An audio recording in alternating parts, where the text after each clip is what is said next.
Bismillahirrahmanirrahim. Assalamualaikum warahmatullahi wabarakatuh. Waalaikumsalam. Pemirsa Libel Podcast dimanapun berada, seperti biasa saya kembali hadirkan tokoh-tokoh dari dunia pendidikan. Dan kali ini kita sudah kedatangan kepala sekolah dalam tanda petik gila ya gitu ya. Jadi agak takut dengarnya. Takut dengarnya nih. Saya kedatangan nih, alhamdulillah.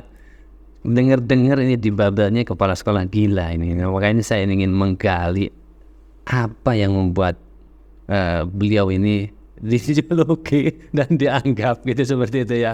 Tapi sahabat-sahabat sekalian, ini adalah kepala sekolah dari Belitung Timur, Pak. Belitung Timur ya. SMA Negeri 1 Manggar.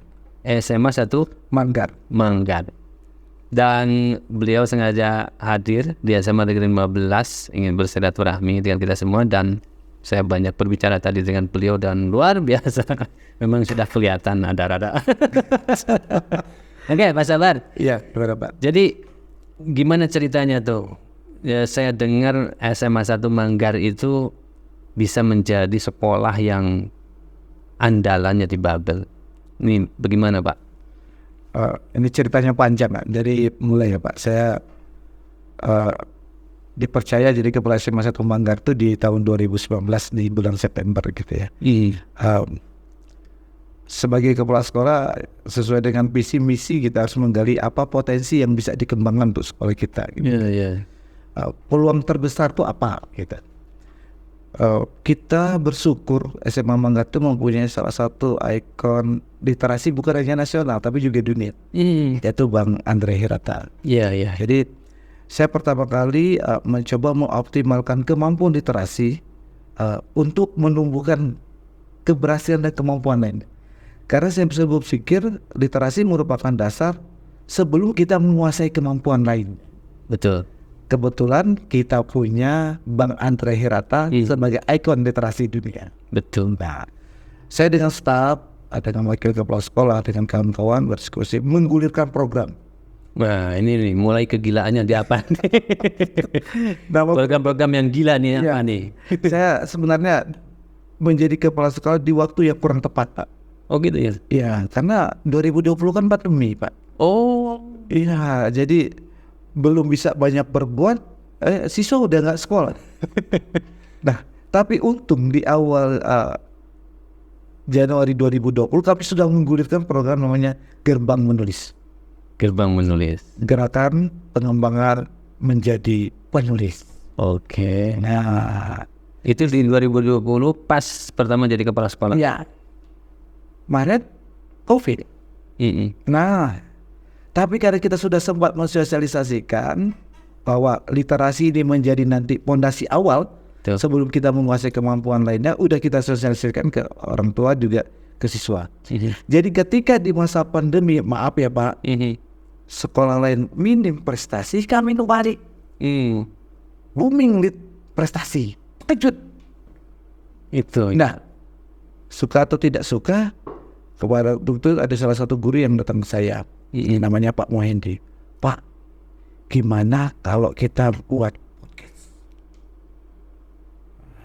Gitu. Kan saya tahu Deddy Gobuze segala macam itu kan punya podcast. Dan memang bisa menjadi apa ya? Influencer yang mempengaruhi orang lain dengan acara itu.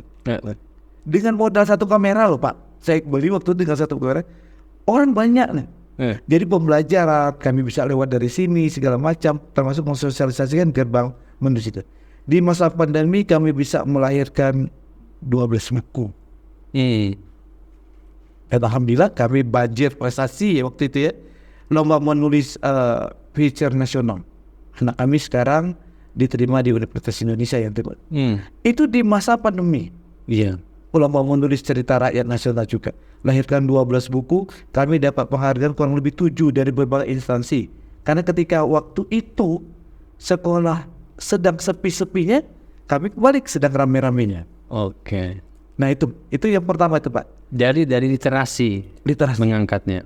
Saya selalu berpikir ketika satu aspek bisa berhasil, pasti aspek lain akan bisa ngikutin, mengiring, nurturin efek itu Pak. Betul. Tapi di situ ketika anak-anak diajak literasi Pak, apalagi sampai menulis, itu kan budaya orang Indonesia ini tidak ada ya, termasuk masih di level rendah untuk literasi apalagi sampai nulis. Ini bagaimana itu bisa sampai muncul prestasi dan menghasilkan? Ini mungkin ada cara-cara gila. Kami ada kelas, ada namanya kelas pertama yang dibangun itu ada kelas sosioliterasi. Kelas. Kelas sosioliterasi. Itu Kelas sosiologi yang berliterasi. Jadi ada di mata pelajaran. Iya, mata pelajaran. Pertama mata pelajaran sosiologi, tapi yang diberi nilai plus literasi. Bukan di bahasa Indonesia. Ada juga bahasa Indonesia kan udah biasanya. Udah biasa. Ya, yang bahasa Indonesia bahasa Inggris kan biasa udah. Iya. Ini sosiologi. Dari sosioliterasi ini berhasil nih, masih di pandemi nih. Guru kami juara nasional, guru inspiratif. Dengan program itu tadi. Jadi begini, kita kan suka salah kaprah, maaf ya Pak. Penilaian itu kan harus selalu dengan ulangan. Karena penilaian yang paling penting itu penilaian proses.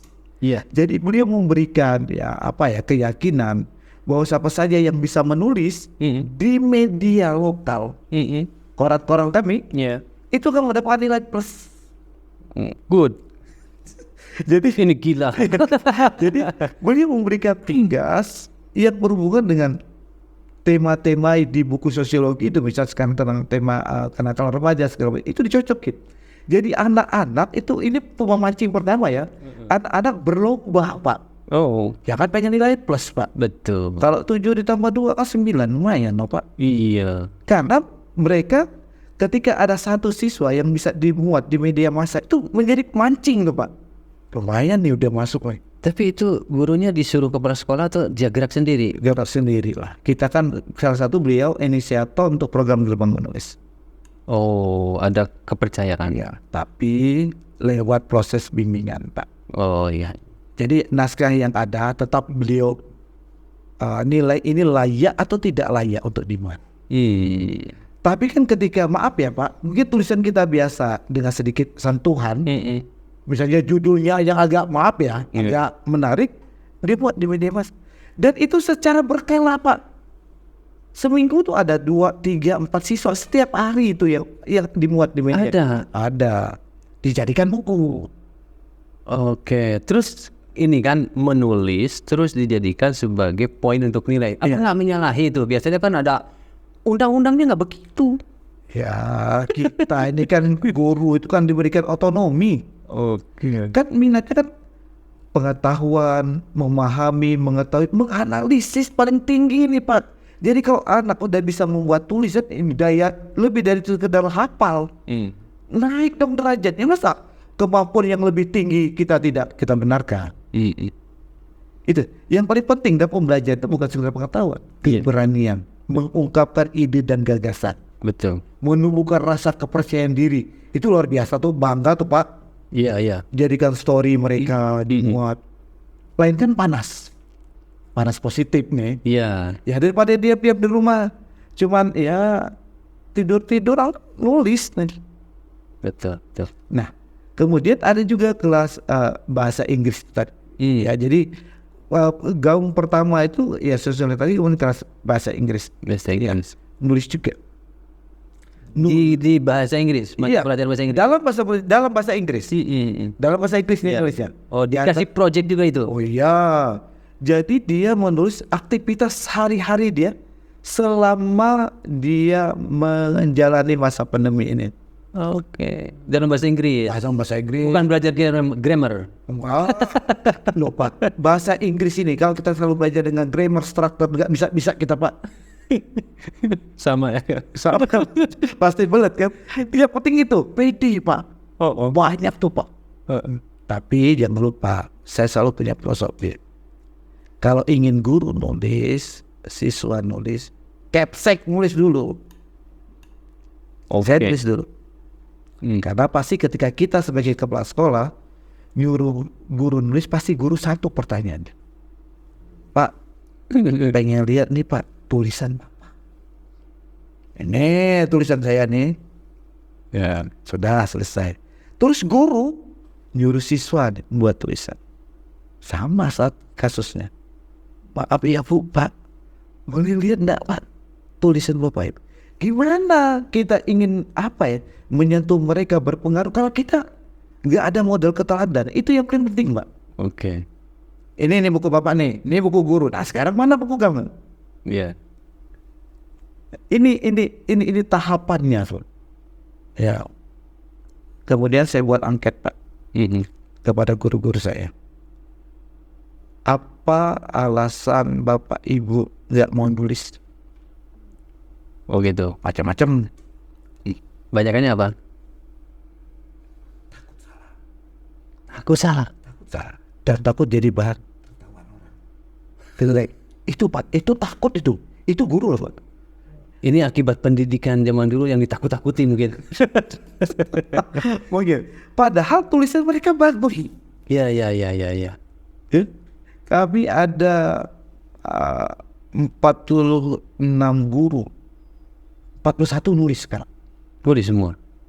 PO nulis, kepala tata usaha nulis, laboran nulis, penjaga perpus nulis. Di mana itu tempat nulisnya? Ya mereka sama-sama. Cuman itu Pak, saya bagi Pak. Jadi ada di sekolah saya tuh beberapa guru yang emang sudah tahap mahir. Ada 4-5 orang. Mereka ini menjadi kayak teman sejawat. Ini penapnya. Ini maaf ya Bu, kalau ini diperbaiki dikit seperti ini, jadi bertahap Pak. Nggak bisa langsung nulis, ya nggak mau media masyarakat memuat tulisan tidak terstandar. Tapi jangan lupa ide gagasan pokok yang mereka tawarkan itu nggak hilang. Iya. Bukan kita berubah loh Pak. Iya. Mengarahkan. Betul. Jadi kawan-kawan yang tidak percaya diri tadi merasa nyaman. Jadi sekarang guru-guru tuh sudah mayoritas nulis ya. Ya. Dan itu dimuat di media. Iya di model Lokal kita ada. Ya. Tadi klik aja Pak gerbang menulis SMA 1 Manggar. Kan ada di web SMA kami. Iya. Nah itu ternyata menjadi buah penyemangat bagi siswa lain.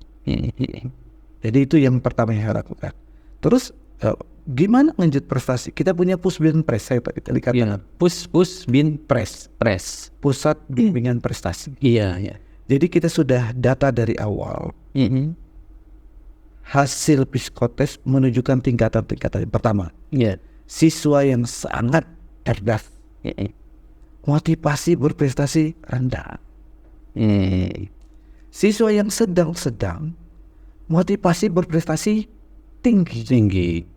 Yang parah tuh yang siswa memang ya rendah dan itu.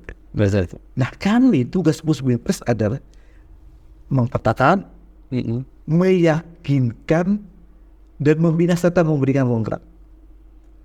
Sasaran kami adalah anak-anak yang secara intelektual sangat cerdas, tapi motivasinya rendah. Kasih contoh, diyakinkan. Ternyata memang betul mengapa motivasinya rendah, tidak percaya diri. Iya.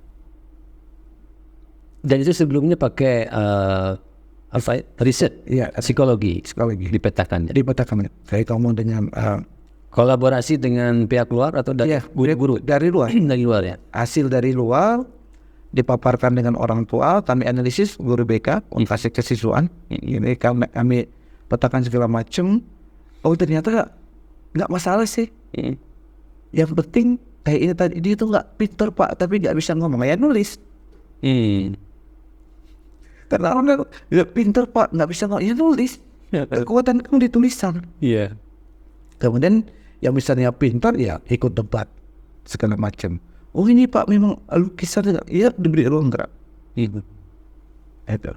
Kemudian tahap berikutnya setelah kami bahas penulis, kami memberikan apresiasi Pak. Kami buat profil mereka, rekam jejak mereka di media massa. Entah itu Pak, orang tua itu nanti di clipping itu Pak. Jadi catat apalagi headline news di halaman pertama itu kan. Nah kita mau menambah lagi, menambah lagi rasa percaya diri. Tapi dari semua itu saya ingin mengucapkan terima kasih kepada seluruh guru dan orang tua yang yakin dan percaya. Saya mengatakan ketika Bapak Ibu ingin menyekolahkan anak Bapak Ibu ke sekolah kami, modal utama itu yakin tidak Bapak Ibu dengan guru-guru di sini akan berhasil membawa anak Bapak Ibu. Kalau nggak yakin nggak usah. Betul. Ini bukan tempat penitipan anak. Iya. Ini sebagai ajang candera di muka untuk melahirkan anak-anak itu tadi. Saya sering mengatakan buah tertinggi pendidikan itu bukan pengetahuan, perubahan perilaku. Betul. Yang nggak berani jadi berani, yang nggak mau nulis jadi nulis, yang nggak kreatif jadi kreatif. Karena kita sebagai pemimpin sebenarnya harus bisa membaca tanda-tanda zaman tadi. Oke, tanda-tanda zaman itu ya. Pak Toto itu sudah membaca tanda-tanda zaman. Ya, tanda-tanda zamannya kan sudah gila sekarang. Ini tanda-tanda zaman loh Pak. Iya. Tapi Babel ini katanya termasuk yang punya ikon itu anak-anak juara Olimpiade itu lahir dari situ ya. Ya, alhamdulillah nggak Pak. Tapi tadi itu hasil dari Binpres tadi. Suka atau Nah, berarti anak-anak yang sudah mulai bersinar itu sudah kelihatan di situ. Sudah. Baru dipoles di situ. ya oke. Dan termasuk maaf rahasia sebenarnya. Kami mengarahkan siswa kami yang cerdas. Kau nggak cocok di sini Kak. Contoh ya Pak. Kau nggak cocok di kebumian. Kau cocok di asrama. Saya kasih bayar. Yakin nggak dengan Bapak? Yakin nggak dengan Yuk. Alasin. Karena maaf ya Pak. Kita punya potensi, tapi salah penempatan posisi, nggak jadi prestasi lah Pak. Iya, betul. Ya sering membaca tanda-tanda zaman, kita juga harus membaca peta lawan. Betul. Tapi itu bagaimana dengan cost-nya Pak? Kan untuk membina Pusbin itu ada guru yang terlibat, ya, ada jadwal yang ketat, mungkin ada sumber untuk knowledge-nya. Nah ini bagaimana ini? Besar sekali mungkin investasinya. Ya untuk prestasi memang harus besar. Apa dari sokongan dari orang tua? Ada sokongan orang tua. Dan masih boleh di sana? Boleh. Itu kan ada peraturan. Kami nggak mungkin berani Pak. Karena apa? Kami bersyukur juga pemerintah Provinsi Bangka Belitung ini sangat concern, sangat aware, peduli terhadap dunia. Ya. Jadi masih memperbolehkan. Boleh. Dan paham dunia mungkin dari uang negara nggak cukup ya. Betul sekali. Karena kan standar pelayanan minimal, SPM. Oke. Tapi ini belum titik. Anak-anak yang mempunyai KIP, tidak punya KIP, tapi tidak mampu tuh dibebaskan. Oke. Jadi nggak langsung brutal, langsung semua itu enggak. Ya. Tapi masyarakat paham itu. Paham ya Pak. Nggak pernah ada ricu segala macam, lapor sebut pungli segala macam.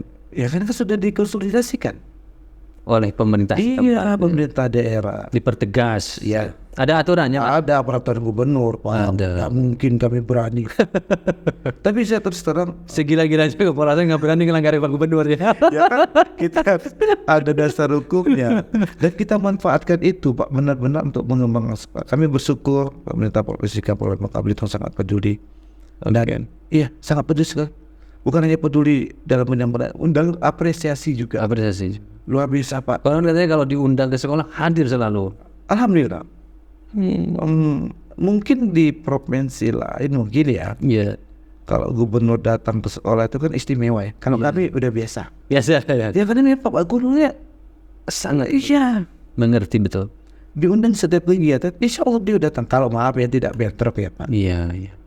Dan beliau langsung nanya apa di kebutuhan. Betul. Ya kalau tidak bisa diberi semua kan dikit-dikit diberi. Tapi kan itu menambah, wah memang pemerintah daerah peduli. Baik. Ini memang saya belajar dari Belitung ini para pemirsa ya, dari kehadiran tokoh terkenal dari penulis buku itu Pak Andrea Hirata. Rupanya memang sudah ditakdirkan oleh Tuhan ya, dari Bangka Belitung itu lahir orang-orang ganda betik ini memang gila-gila inovasinya gitu. Dan ya mungkin ada support juga dari pemerintah yang memang sudah punya jiwa-jiwa yang terus kepada dunia pendidikan itu sangat support, dan memang dia berani untuk hadir mensupport karena mungkin masa yang akan datang itu adalah milik generasi-generasi berikutnya, bukan milik generasi yang sedang berdiri dan berkuasa sekarang. Nah ini Pak Sabar, ini konon nih kepala sekolah ini kegilaan yang lainnya adalah tadi, kalau dia punya konsep kemudian diajukan selalu menjadi juara. Ini gimana nih caranya nih? Ini bagi tipsnya kepada teman-teman nih. Itu rezeki, Pak. Rezeki memang betul dari Tuhan, tetapi ada tadi proseduralnya, langkah-langkahnya. Ini yang biasanya mungkin teman-teman semua ide punya tuh, bapak tuh bagus dan sebagainya. Ya tapi kenapa saya nggak bisa gitu? Belum beruntung. Saya punya prinsip gini, Pak. Kita ini kan keluarga besar. Ketika seseorang punya ide besar, ya harus disupport sama-sama. Saya syukur alhamdulillah punya tim yang hebat, Pak. Oke.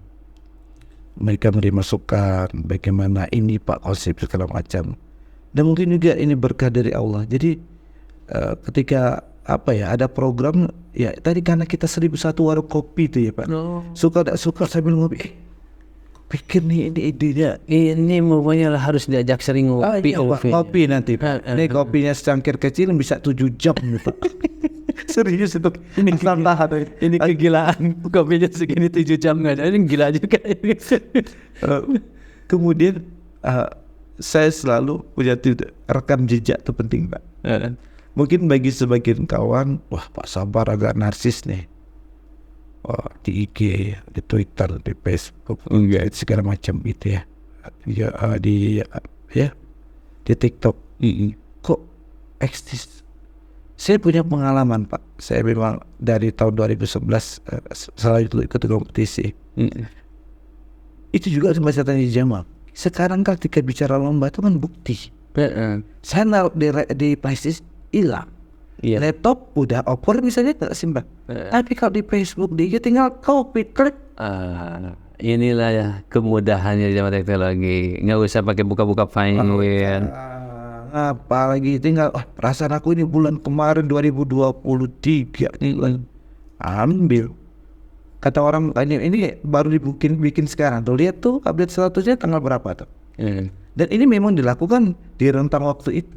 Jadi apa yang dilakukan itu valid. Bisa di tracer. Kemudian ada jejak digitalnya. Setuju. Termasuk kami alhamdulillah media massa di sana sangat dukung terhadap dunia pendidikan. Kami yang menuliskan berita tentang kegiatan dimuat. Berita online ya. Jadi media-media di sana sangat support dan mau dia memberitakan support. Mau, apalagi yang baik-baik, masa cuma yang jelek-jelek aja yang ditulis. Ya itu oke. Jadi Pak, saya punya tip. Setiap tulisan saya masih melink kemana berita ini, link kemana, segala macam. Jadi orang tidak ngomong, wah ini program gimbal nih. Jelas tuh, tapi saya tulis tuh. Hari ini saya kasih mau 15 Bandung nih, nanti muat naik Senin. Ada jejak digitalnya bisa di tracer semua. Saya dikasih buku dari Pak Toto, ini bukunya. Ada kan? Iya. Jadi kan mungkin kelemahan kita, maaf ya, di tengah kesibukan kita sebagai kepala sekolah, kita tidak punya waktu mendokumentasikan. Ya hari itu ada 4-5 foto cukup, bukan kita pengen eksis. Saya selalu punya filosofi ya Pak. Hal-hal baik itu harus diberitakan.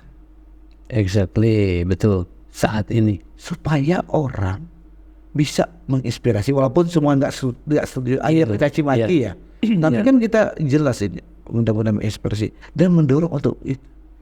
Yang kedua, kalau jangan sampai berita buruk itu yang berkembang. Berita buruk harus kita geser dengan berita yang baik. Oke. Sepakat. Ada istilah bad news, istilah good news. Kita jangan, orang pendidikan harus good news terus. Oke. Ya. Bahkan bad news dari good news itu juga sebetulnya dikemas bisa.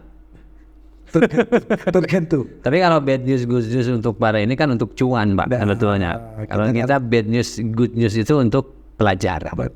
Contoh, ini ada proyek P5 nih. Bener nih. Sekarang udah gelar karya. Iya. Bener ya ada nih. Ini tuh lihat tuh di TikTok Pak Sabar ada nih. Yakin orang tua kita Pak. Betul. Sekarang kami sedang mereportase program namanya Begawai. Anak kok pulang malam? Ini Bu ada nih Bu. Kan kepercayaan. Yes. kunci sukses ya kepercayaan. Oke, good point. Jadi ketika ada orang nanya, ya ada, cek aja. Jadi mereka, wah cek aja ini benar nih. Jadi apapun yang dilakukan kepala sekolah, guru, anak-anak harus ada jejak digitalnya. Betul. Ketika kita dipitnah melakukan ini itu, kita dengan cepat membuktikan, karena memang kita melakukannya kan. Yang kedua, berbagi praktik baik itu kan indah. Betul. Ya, kayak di sini aja saya merasa bahwa podcast kami sudah hebat itu, Pak. Merasa. Rasanya masuk, waduh masih ada yang kurang. Gunanya jalan-jalan begitu ya. Saya juga merasa sudah hebat, ternyata hadir Pak Sabar. Buset, luar biasa. Saya lihat tulisan Pak Toto, waduh ini saya minter ini. Jadi ketika saya kata Pak Koni, itu nanti ke Pak Toto, itu setiap hari Pak itu tampil di media. Iyalah. Jadi hal-hal yang baik. Oke. Kegiatan sekolah enggak masalah Pak, kita publikasi data. Kami ada YouTube-nya. Betul. Nah ini Ramadan siap nih. Kampung Galaksi. Udah sudah bikin ini lagi, ide-ide lagi. Udah lah Pak. Dan target-targetnya sudah dibikin. Udah, para netizen dan sampai penasaran. Oke, tapi belum bisa dibocorin nih sekarang. Udah bisa. Satu Ramadan baru launching. Sorry guys. Itu saja Pak. Mereka melabeling Kampung Ramadan, mereka membuat itu. Saya merasa bahwa kita kepala sekolah ini ketinggalan. Ketinggalan kenapa? Ketinggalan ide gagasan. Mereka tuh kita kan maaf ya Pak, selalu kamu tidur-tiduran aja di ruang podcast segala macam. Pikiran kita. Iya. Ngapain malam-malam ngumpul di situ? Jadi saya merancang di dalam hati, astagfirullahaladzim. Saya udah berprasangka jelek. Padahal mereka Anak-anak gitu. Oh ini udah merdeka bener ya. itu tadi. Semuanya dari anak-anak ide gagasan. Nah, aku juga nanti saya nanti salah satu aktor itu saya nanti. Oke, ini terinspirasi juga nih sahabat-sahabat sekalian. Jadi memang harus punya keberanian ya, dan menguji itu kepada anak-anak. Ketika masuk bulan Ramadan, tantang anak-anak. Oh, bikin project tapi dengan arahan-arahan tadi yang sesuai dengan tanda-tanda zaman. Betul. Membaca ya. Oke, Pak Sabar nih, dari jauh dari Babel di sini ke Bandung.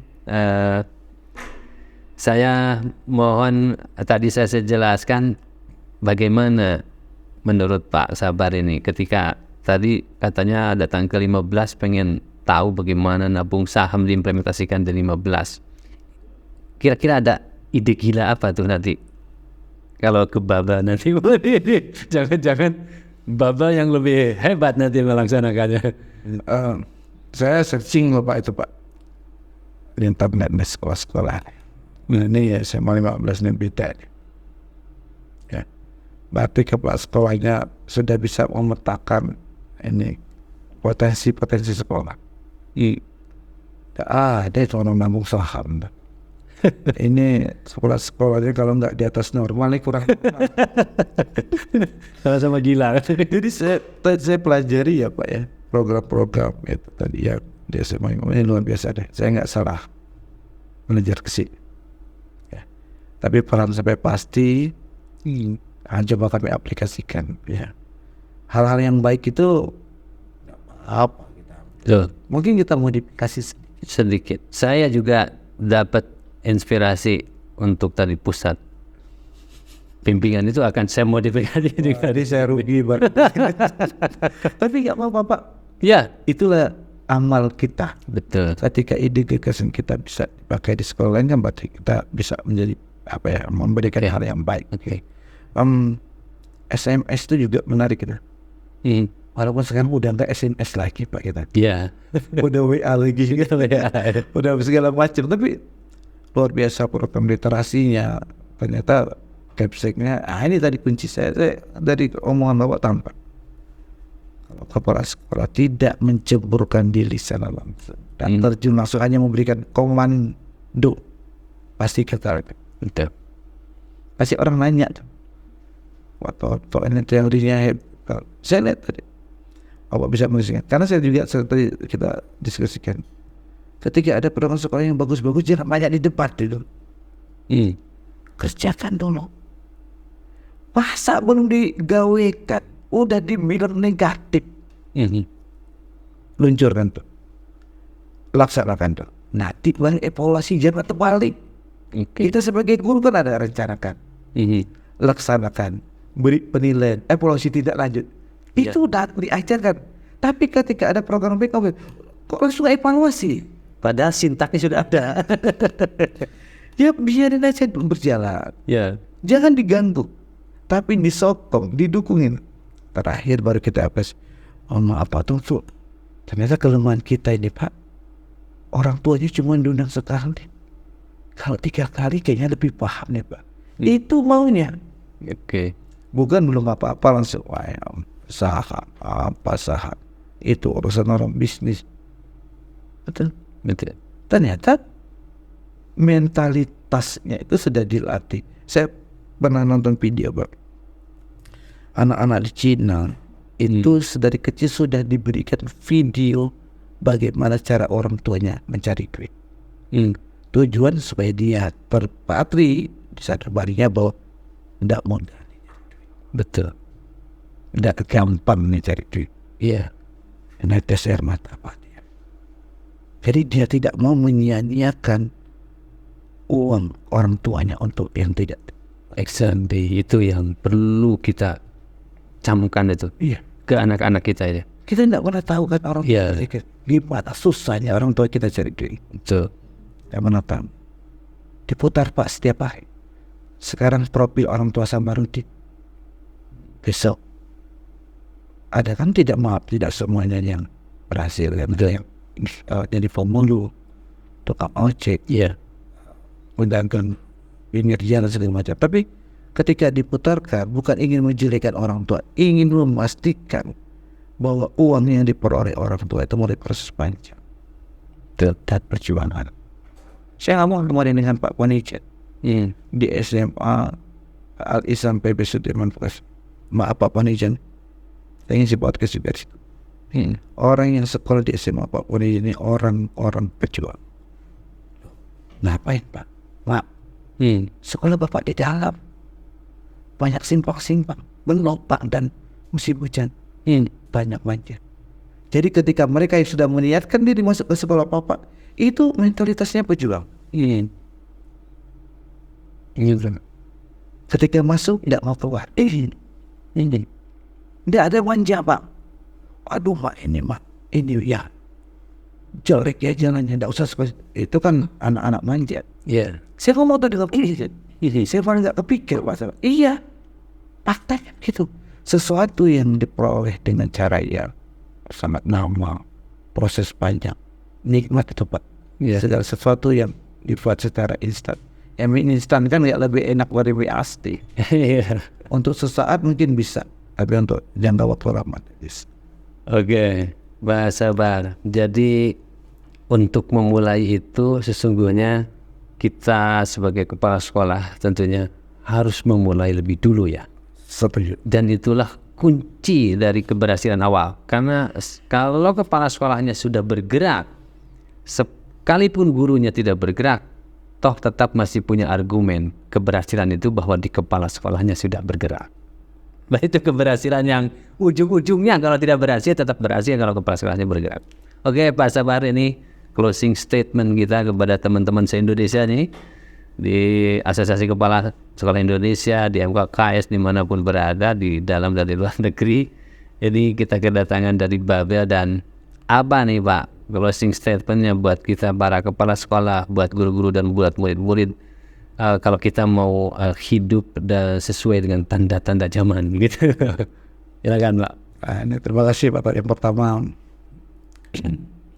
jangan bicara mutu. Saya sering mengatakan jangan bicara mutu ketika kebutuhan guru mengajar dan kebutuhan siswa belajar tidak dipenuhi. Kita sebagai leader, pemimpin jangan ayo berprestasi tapi tidak difasilitasi. Yang kedua, jangan menyerah kepada takdir. Biarlah takdir yang menyerah terhadap doa dan usaha kita. Pak, Kami 15 gak mungkin menang apa. Jangan. Ya, biar takdir yang menyertai kepada kita. Yang ketiga, orang hebat itu ketika orang lain masih berencana, kita sudah bekerja dan berkarya. Jadi jangan banyak rencana. Gimana ya kalau bulan depan kita, gimana ya? Bekerja dan berkarya. Kurikulum Merdeka memberikan ruang gerak yang luar biasa kepada kita. Jangan batasi potensi peserta didik dengan apa? Ego kita pribadi. Berilah mereka kesempatan untuk terus berkarya dan berprestasi. Terima kasih Pak Toto, SMA Negeri 15 Bandung, luar biasa. Saya tidak sia-sia berkunjung ke sini. Insya Allah nanti ada lain waktu dan kesempatan saya akan kembali ke sini nanti. Insya Allah. Dalam jumlah yang besar. Bukan ingin melakukan pemberontakan, tapi tetap ingin belajar lebih lama. Ya. Oke, Insya Allah saya juga mudah-mudahan ada rezekinya dan takdir dari Allah Subhanahu Wa Taala bisa berangkat ke Babel sana untuk melihat orang-orang yang lebih gila lagi ke sana. Terima kasih. Oke, demikian pemirsa Libyan Podcast, ngobrol-ngobrol di sini, kita bercanda-canda, dan kalau ada hal-hal yang inspiratif dari sini itu adalah dari Allah Subhanahu Wa Taala. Kalau ada hal yang salah tentu dari kami semua, kami mohon maaf. Demikian, billahi taufiq wa hidayah. Assalamualaikum warahmatullahi wabarakatuh. Waalaikumsalam.